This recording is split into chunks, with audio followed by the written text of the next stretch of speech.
इसी एक्सरसाइज का question number 8। ये कह रहा है एक गोलाकार कांच के बर्तन की एक बेलन के आकार की गर्दन है, यानी एक गोलाकार बर्तन है और इसकी जो गर्दन है वो कैसे है, बेलनाकार। ये इसकी त्रिज्या होगा, समझो। ठीक है, ऐसा देखा हुआ आप लोगों ने? क्या देखा हुआ है? मटका, हाँ, सुराही होती ना, मिट्टी का बर्तन, जिसकी लंबाई 8 सेंटीमीटर, व्यास 2 सेंटीमीटर। इसकी लंबाई, इसकी गर्दन की लंबाई है कितनी है, 8 सेंटीमीटर, और व्यास कितना है, यहाँ से यहाँ तक व्यास है 2 सेंटीमीटर।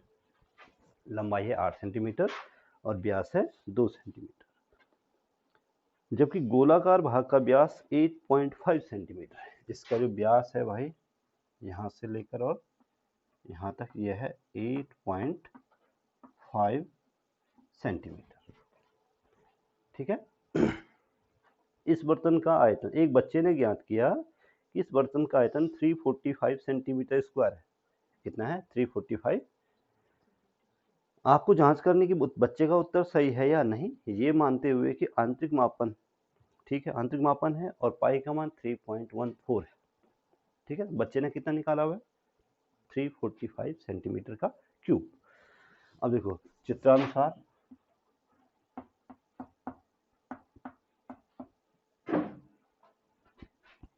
गोलाकार बर्तन की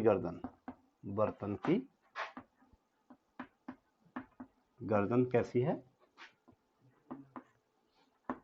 बेलनाकार है। ठीक है, बेलनाकार गर्दन की ऊंचाई h बराबर कितना है? 8 सेंटीमीटर, और व्यास कितना है? 2 सेंटीमीटर। इसलिए त्रिज्या स्मॉल r कितनी हो जाएगी? सीधे लिख दो 1 सेंटीमीटर, 2/2 लिखने की जरूरत तो नहीं है। तो त्रिज्या है कितनी? 1 सेंटीमीटर।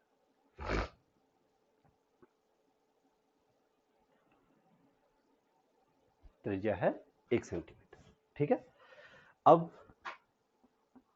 जो गोलाकार बर्तन की त्रिज्या है भाई, वो कितनी है? गोलाकार बर्तन की त्रिज्या को कैपिटल R लिख दें। व्यास है 8.5 सेंटीमीटर, तो त्रिज्या हो जाएगी 8.5 बाई 2 सेंटीमीटर। ठीक है, 8.5 बाई, या आप इसको लिख सकते हैं R इक्वल टू 4.25, भाग दे दो जब पॉइंट में है ही। ठीक है ना। अब हमें निकालना क्या है? पाई का मान आपको दे रखा है, पाई का मान रखने के लिए बोला 3.14, और ध्यान रहे जब तक पाई का मान बोला ना गया हो कितना रखना है, तब तक आपको 22/7 ही रखना है। ठीक है ना। आपको बोला 3.14, हम रखेंगे यहाँ पे 3.14। इसलिए हमें निकालना क्या है?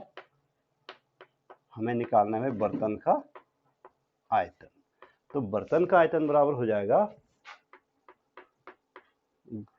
गोलाकार भाग का आयतन। देखो, चूंकि जब हम इसमें पानी भरेंगे या कुछ और द्रव भरेंगे या कुछ और सामान रखेंगे तो ये ऊपर तक भरेगा। ठीक है ना। तो उसकी जो कैपेसिटी है वो यहाँ से लेकर और यहाँ तक नापी जाएगी पूरे। तो गोले की भी कैपेसिटी और प्लस बेलन की, प्लस बेलनाकार गर्दन का आयतन। ठीक है। अब देखो गोले का आयतन क्या होता है?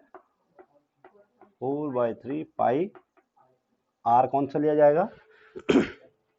r लेंगे कैपिटल, क्योंकि गोले की त्रिज्या क्या मानी है? Capital R। और प्लस बेलनाकार बर्तन 2 पाई, बेलन का आयतन क्या होता है? पाई r स्क्वायर। h कौन सा लेंगे? स्मॉल, r भी स्मॉल, क्योंकि हमने यहाँ त्रिज्या भी स्मॉल मानी है, ऊंचाई भी स्मॉल मानी, तो यहाँ से सिर्फ कॉमन आएगा, क्या है कॉमन, पाई। यहाँ पे बचा 4/3 आर का cube plus r square h. अब मान रखो, कैलकुलेशन करो, पाई का मान बोला हुआ है 3.14, 4/3 आर क्यूब, कैपिटल आर का मान है भाई कितना, कितना है 4.25, कितनी बार मल्टीप्लाई होगा, 4.25 इंटू 4.25 और प्लस स्मॉल आर का मान है 1 इंटू 1 इंटू एच का मान 8 सेंटीमीटर। ठीक है, कैलकुलेट करो फटाफट।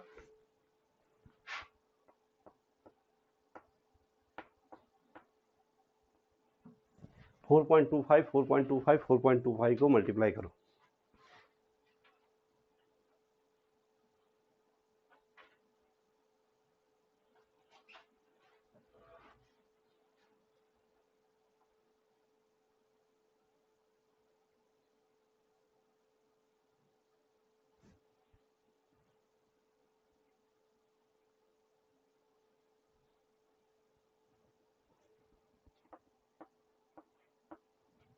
ये आया 102.35 और प्लस ये पूरा, ठीक है, ये आया 102.35 और प्लस ये आया 1 इंटू 1 इंटू 8, तो ये आया भाई 3.14 इंटू 102 और 8 जुड़ेगा 110.35, मल्टीप्लाई करो, कितना आ रहा है, फटाफट बताओ भाई।